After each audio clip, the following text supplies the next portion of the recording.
I think you know what I mean. I don't know. And if you think I'm crazy, then please write it in the comments below, but be nice. Hey, welcome back. I'm Morgan from the very unofficial travel guides, and on this week's Sunday Sofa Time, I am going to explore why I think people who like cruising will also like Walt Disney World.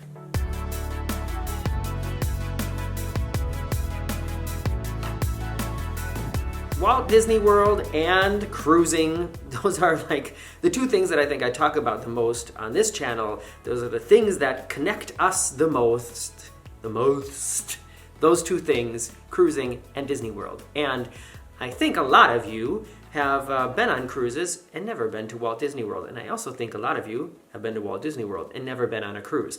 And I'm trying to connect you because I think that there are things about both experiences that complement each other, and that if you like the one, you should most likely like the other. And today, like I said, I want to talk about, for people who are mostly into cruises and maybe never been to Walt Disney World, what is it that I think you'll like? And the easiest way for me to do that is to just think about the things that I like on cruising and how I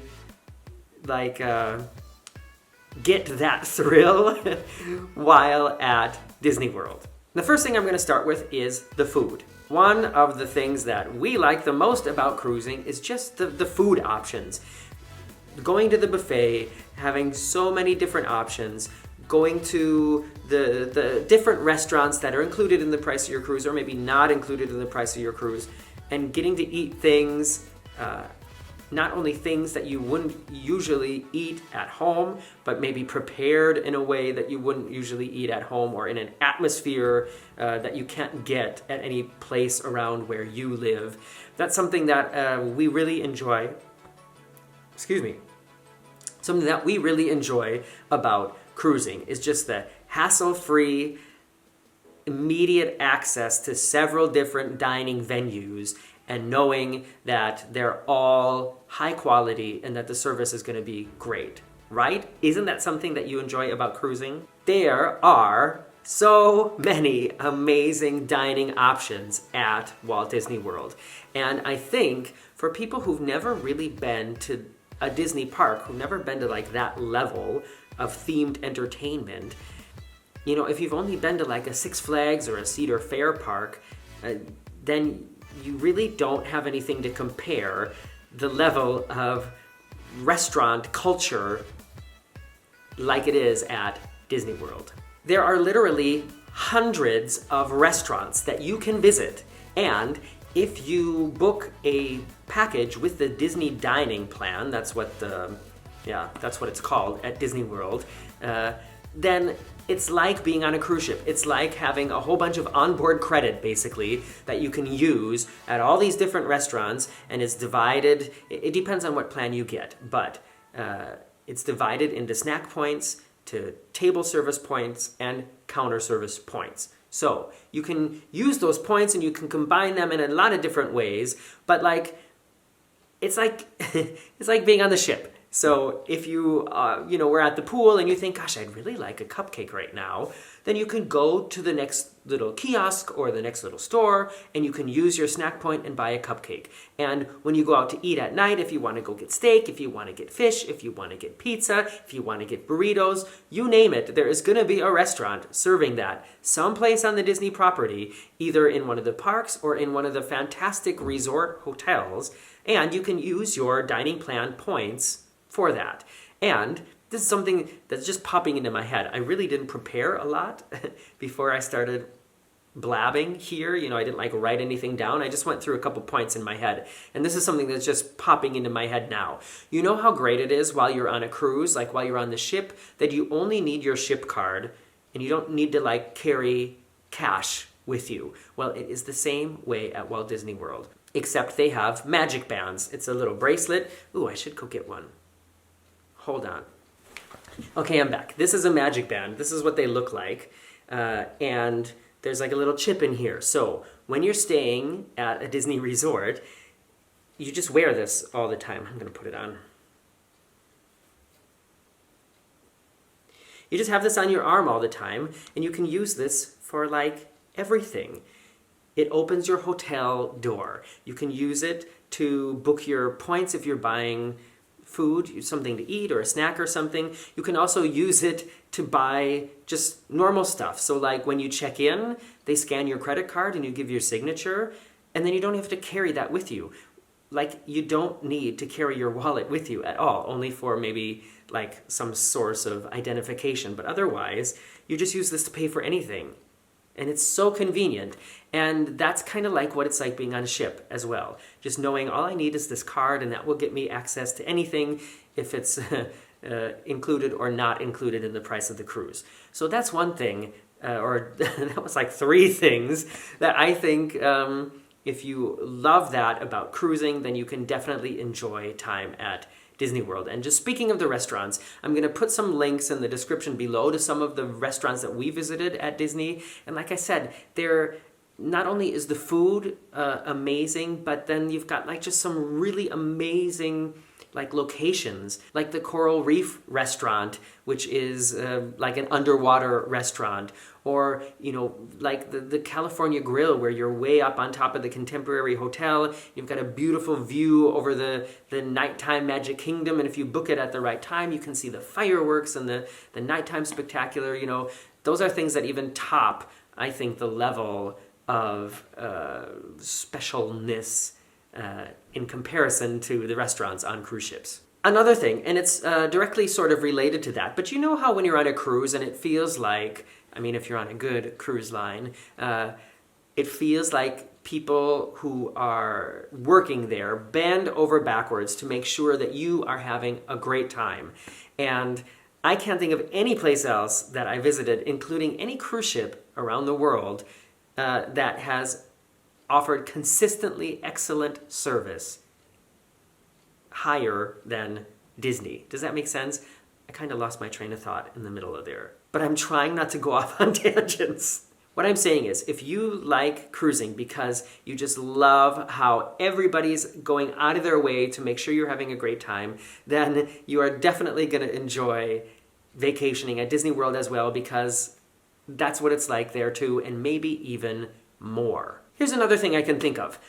It depends on where you live in the world, I guess, but for me, the weather is a factor. A lot of times when we're going on a cruise, like the one that we've got coming up in April, we're doing it because we want to go someplace where it's going to be guaranteed to be warm and sunny, unlike it is here right now, where it's cold and sunny, but it's cold. Usually, the weather in Florida is much nicer than it is in other places, like let's say in the United States or in Europe. The weather in Florida in the winter is usually nicer than it is in all of those other places. Now, of course, there are times when the weather in Florida in the winter becomes cold, and I think that can be really disappointing, of course. However, if you book a cruise to someplace in the Caribbean or someplace, down there in the Bahamas, you could also have bad weather. You could have a hurricane that would, reschedule your whole itinerary. So, I don't know. For me, I just think when I think of vacationing in Orlando at Walt Disney World, I always think of having nice weather. And we have almost always had consistently great weather when we're there. And if you go in the summer, it rains maybe once a day, but it's still warm. And I love the warmth and the sun, just like I do when I'm on a cruise. Another thing about cruising that I think attracts people to cruising is what I'm trying to say, is the adventures you can go on, the ability to visit several different cultures or different exotic areas in the course of 1 week or 2 weeks. And you can definitely get that kind of experience at Disney as well. If you're just looking for a different adventure every day, then you've got the 4 different theme parks and the 2 water parks that you can explore. And that's that's 5 days already right there, just doing, one after the other. And that's without any, sea days in between, if you want to compare it to cruising. But also, if you're interested in seeing different cultures, then EPCOT has World Showcase. And now I know, going to World Showcase, don't get me wrong, I'm not saying that going to World Showcase is a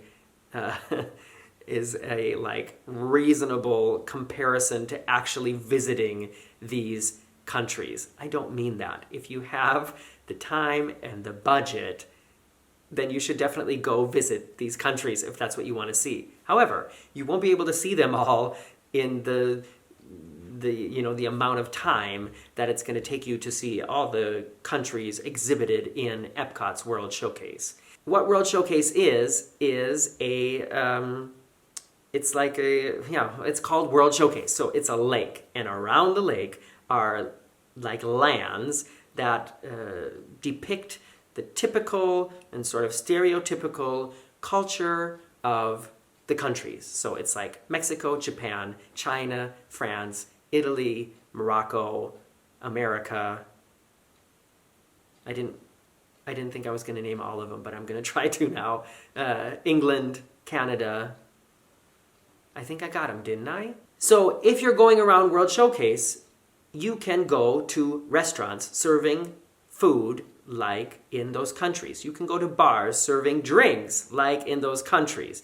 And you can meet people from those countries. And each of these lands has, things displayed or some kind of ride or attraction or something you can experience that tells you more about the countries. And in a way, you end up learning a little bit more about those places than you do when you're on a cruise if you pay attention.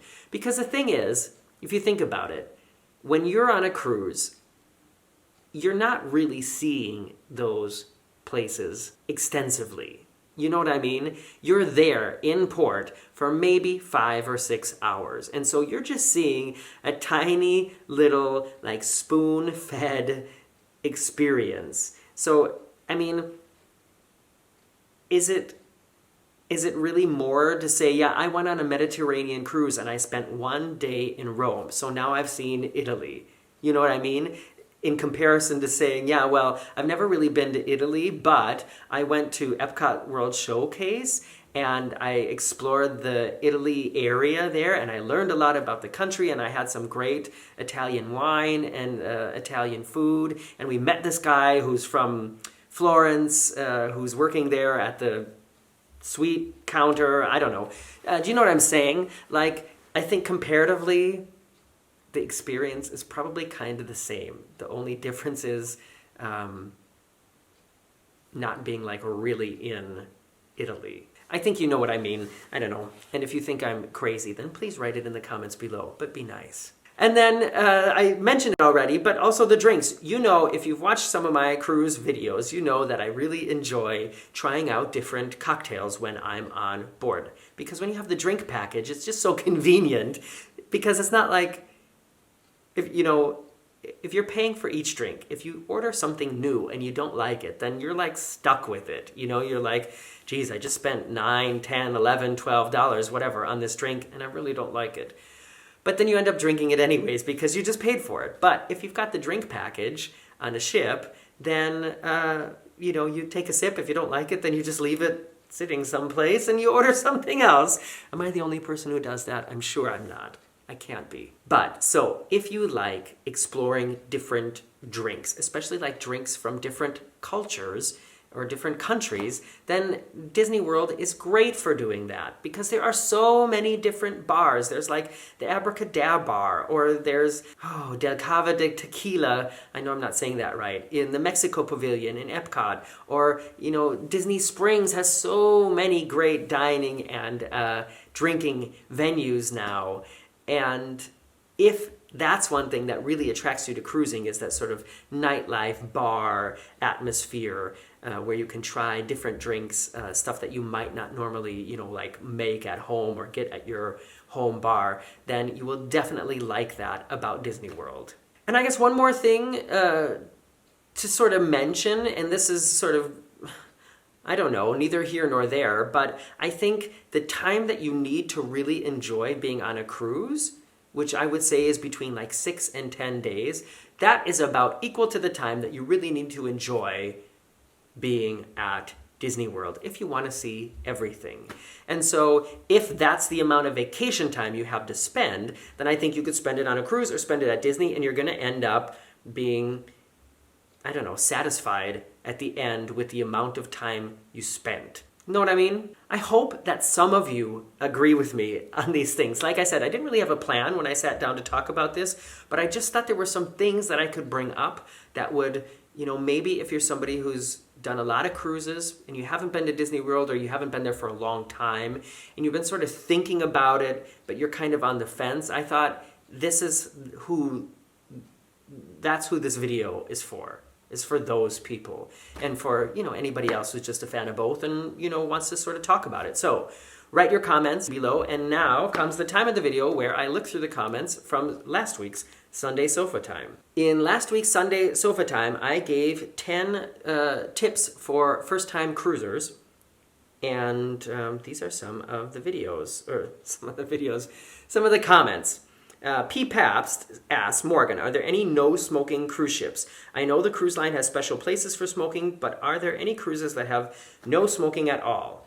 I'm sure, I know that you saw this. I posted this on my Facebook as well and got a lot of answers. And I guess it's true. I don't think that anybody said they had ever been on a completely no-smoking cruise ship, but I could be wrong. Mostly, the cruise ships just sort of really limit where you can smoke. And then it depends on what line you're on, and I think kind of where you're cruising as well, as far as how much that is enforced. But go over to Facebook and check out my post from a couple days ago, and you'll see what the people had written about that as well. Nurse Nancy writes, I agree about the overpacking. I recently went on my 3rd cruise and thought I might want all these clothes, just in case. Oh, I know that feeling. Of course, I only used like 1/3 of them, and the packing was stressful. I will do much better next time. Nurse Nancy, this happens to me so often, and that's why I mentioned it in the video last week as well. Why do we always take so many clothes? I think, Nancy, you brought up a point. It's about, if I bring just enough stuff, like one for every day, then I feel like there's no options anymore. Like, I don't have the choice of, well, maybe I want to wear that, or maybe I want to wear that. It depends on what mood I'm in. It's like, okay, well, today I have to wear this, and tomorrow I have to wear that, and I cannot do that. I absolutely cannot plan in advance what I'm going to wear every day, because then I don't know. And then it doesn't feel like vacation. Then it feels like work. It's like picking out a work uniform or something. Maybe that's why. All right, one more comment here, and I'm going to take the comment from Blue TARDIS 45. Off-topic alert. Well, if you like tangents, you've come to the right place. Blue TARDIS 45 writes, I just thought of a great themed cruise, drumroll, Big Bang Theory cruise. Who wouldn't want to cruise with Dr. Sheldon Cooper and the boys? That's not a bad idea. I don't know if the cast of Big Bang Theory would be interested in participating in that, but who knows? I mean, there are a lot of themed cruises, and you know what? I want to do a video about that too. There's like New Kids on the Block cruises, and there's like 80s rock cruises, and there's swinger cruises, and there's gay cruises. There are cruises for a lot of different genres, I guess. So maybe someday there will be a Big Bang Theory cruise. I have to tell you the truth, I don't really watch that show. I've seen it a few times, but I don't know, it's not one of the shows that really pulls me in, but Marcus likes to watch it. All right, that is this week's Sunday Sofa Time. Thank you so much for watching, and I'm glad that you're here with me. I'm glad we can talk about these things, and I'm glad that you like Disney World or cruises or both. Like I said, I'd be really interested to hear what you have to say about all this in the comments below. I'll check out for your comments as well on Facebook, Instagram, and Twitter. And special thanks to all the VIPs over on patreon.com/veryunofficial who help me out with a little tip every month. I really appreciate you guys, and I will see you soon. Bye-bye.